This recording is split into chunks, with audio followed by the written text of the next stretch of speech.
General form. Okay, let's take a look at a general form of an equation when we're looking at graphing things. So remember the slope-intercept form? This was this one, y equals mx plus b. This one is fantastic for graphing because you can see the slope and you can see the y-intercept. So you got a place to start and you got a pattern to follow. It's very useful form for graphing, because you can immediately see the slope and the y-intercept. Probably the easiest one for graphing. Here's a different form. This one's called general form. General form is a different form, and it doesn't start with y equals. It starts with the x's. So it's going to be a times x, some number times x, plus b times y, some number times y, plus c, some number. And it's always equal to 0. So we want the right-hand side to be equal to 0. There's a reason why equal to 0 is useful for equation solving and stuff like that. Later on, we'll actually always want to have this thing equal to 0. But for now, it's just kind of weird. You put everything on the left-hand side equal to 0. So A, B, and C are all just numbers. And usually, A wants to be positive. You always want to start with a positive number, if possible. It's kind of like starting a sentence with a capital. It makes your life way easier if this is positive. And A, B, and C are just numbers. And usually, we want them to be integers. So A and B and C are all element of the integers. In other words, I want to get rid of decimals and fractions if I can. Fractions are great for slope y-intercept because I can see the slope. Here, if I want it to be easier numbers to deal with, I'll get rid of the fractions and decimals. So A, B, and C are all integers. And yeah, I want A to be greater than or equal to 0. So A is going to be positive. If it has to be 0, then it has to be 0. But sometimes I don't want it to be negative. Yeah, so it's not very convenient for graphing. No, it's not convenient for graphing. But here's what we can do. We can easily change it into slope-intercept form. It's better for equation solving, but for graphing, it's not so great. So here's what we can do. We can easily graph the line by changing it to slope-intercept. Slope-intercept form is the one we like. So here we go. Let's start with this one. Find the intercepts, and let's graph this line. Now, the x-intercepts and the y-intercepts. So this one is not actually in general form yet. If it was like this, if it was 6x minus 4y minus 12 equal to 0, that would be in general form, right? This is just another standard kind of form of doing some kind of equation. If I was to move that 12 over, this would be called general. This is just kind of a hybrid. It's in between. It's just easier to be multiplying out numbers using these. Okay, so if I wanted to know the x-intercept, right? X-intercept.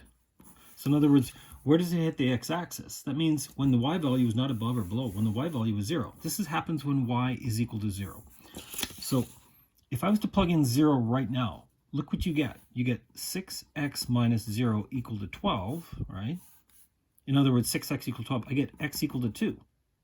Oh, okay. So that's the x-intercept. What if I wanted to know the y-intercept? The y-intercept, in other words, where does it hit the y-axis? That's when the x is not positive or negative. The x value is 0 here, right? The x is right in the middle. So if I was to plug in x equal to 0, if you want to know the y-intercept, you plug in x equal to 0 right there. So look what I get. I get 0 minus 4y equal to 12. In other words, y is going to be divided by 4. It's going to be negative 3. Now, this is useful for figuring out x and y intercepts, because if I know the x-intercept is positive 2 and the y-intercept is negative 3, 1, 2, 3, I can see my line. There it is, right? That's going to be my line. I don't know any other points, but I know the pattern, right? It's going to go up 3 and over 2, up 3 and over 2. I could continue on this pattern, up 3 and over 2, and I would get more points on my line. Now, that's one way of graphing using the x and y intercepts. We also could have just taken this thing and rearranged it, right? Oh yeah, think about this. If I rearranged it, here's what I got. 6x minus 4y is equal to 12. What if I was to rearrange that and get y equals? So in other words, instead of moving this over and then having a negative, why don't I move the 4 over to this side? Positive 4y, right? Add 4y to both sides. And I get 6x. I'm going to go minus 12 to both sides. Minus 12. Now I'm just going to divide everything by 4. Now it's kind of written backwards, but I can still write it out as y equals 6 over 4x is 3 over 2x, and then minus 12 divided by minus 3. That's what it is in slope-intercept form. I can see it there. And I would have started it at minus 3, and then I would have done a slope of up 3 over 2, up 3 over 2. Hey, you get the exact same thing. Yeah, so in order to graph it, I could either change the form. That's a pretty straightforward way. Or if it's in this form, I can kind of cover up the x and cover up the y, and I can see the x and y intercepts. I can do that stuff in my head. Look, if you cover up the y's, 6x equal to 12. I know the x value is 2. Boom. Cover up the x's. Negative 4y. Yeah, I know the y value is negative 3. Bang, bang. I've got 2 points. Once I got 2 points, I've got a line. So in this, it says express it in a different form. Right now, this one's expressed in general form, right? Well, let's try and turn it into slope-intercept form. Something that's going to be a little bit more useful. So in other words, slope-intercept always starts for y equals. So move this over, move that over. So minus off 7x from both sides. Minus 7x, minus 7x. And also, not minus 36, plus 36, plus 36 to both sides. Look what we get. We end up with 9y is equal to, so minus 7x plus 36. Now, that's not y equals. That's 9y. So divide everything by 9. Divide by 9, divide by 9, divide by 9. Here's what I get. Y is equal to negative 7/9, yikes, x plus 4. Now, this would be easier to deal with the numbers because these are nicer numbers. 7/9 is not a nice number. If, however, I was graphing, this would be fantastic. Start at 4 and do a negative slope of 7/9, up 7 over 9. Okay, how about this one?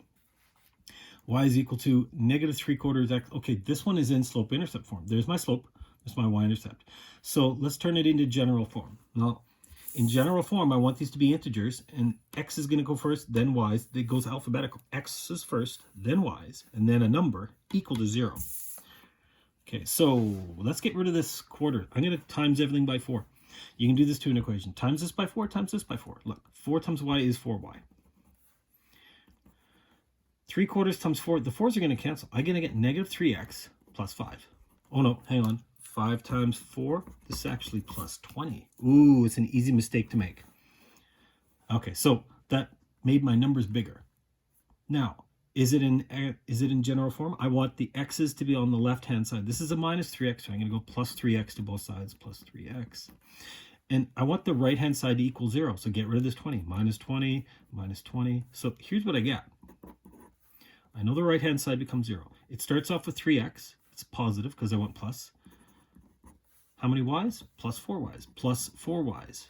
And then plus 20. No, it was minus, minus. Minus 20. Now, that's called general form. That one's in general form. X is first, then y's, then numbers equal to 0. And if this was bigger, like 6, 8, and 40, I would try and divide by 2. But this is not good for graphing, but it's way easier to be plugging in numbers than trying to go negative 3/4 times something. These are way easier numbers to deal with. Okay. So general form is not as convenient for graphing, but it is better. It is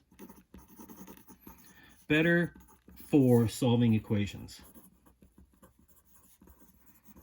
So, because there's no fractions, right? We want to get rid of the fractions. Later on in other chapters, when we're solving and when we're graphing, we'll go from one form back to the other because one is better for graphing and one is better for solving. Okay. Now, here's 2 other linear relations that may not work that well for slope-intercept or general. And these are vertical and horizontal lines. So in other words, they're not a diagonal. It's either straight up and down or it's straight horizontal, period. Instead of doing those forms, it's way easier to just recognize their forms. Let's graph this one. Y minus 5 is equal to, you know what? I'm going to move that 5, plus 5 to both sides. I get y equals 5.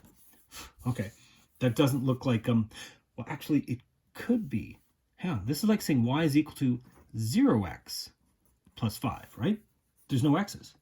If I was to think about it this way, y equals mx plus b. The m, the slope is 0. In other words, it's a flat horizontal line. The y-intercept is positive 5. 1, 2, 3, 4, 5. So I know it starts at 5. Now don't go up and down. No, it's a horizontal slope. Slope is 0. It means it's 0. Slope is flat. It's a completely flat line. So that's one way of looking at it. Okay. Here's another way of looking at it. Instead of going to y equals mx plus b, what if I just said y equals 5? Okay, so I know the y value's got to be 5. X value, there is no X value here. So X could be anything it wants. X could be 1 or 2 or 3 or 4 or 5 or 6 or 7 or 8 or 9 or 10. See, it doesn't tell you anything about X. It just says Y is always equal to 5. So if I go left and right, I know the Y value has to be 5. It can't go up to 6 or 7 or 8, right? My Y value can't go higher. It always has to be Y is equal to 5. So if I recognize Y equals 5, that's a horizontal line. So I just go to 5, draw a flat line. Done. That's it. You're allowed to memorize that one. That's way easier way of doing it. So tell me about this one. X plus 2. Is this in general form? Yes. X is first. There's no Y's. Then 2 is equal to 0. Now, it's easier for me to do this. I'm going to move the 2 over. X equal to negative 2. So that's telling you that the X value is equal to negative 2. That's not down here. No, that's the Y value. X value is negative 2. So I know it goes through that point right there. Tell me about the Y value. There are no Y. Y could be anything it wants. Y could be 18 billion, or it could be 0 or 1 or 2. Y could be 1 or 2 or 3 or 4 or 5. Y values could be anything. So I know that this is a vertical line.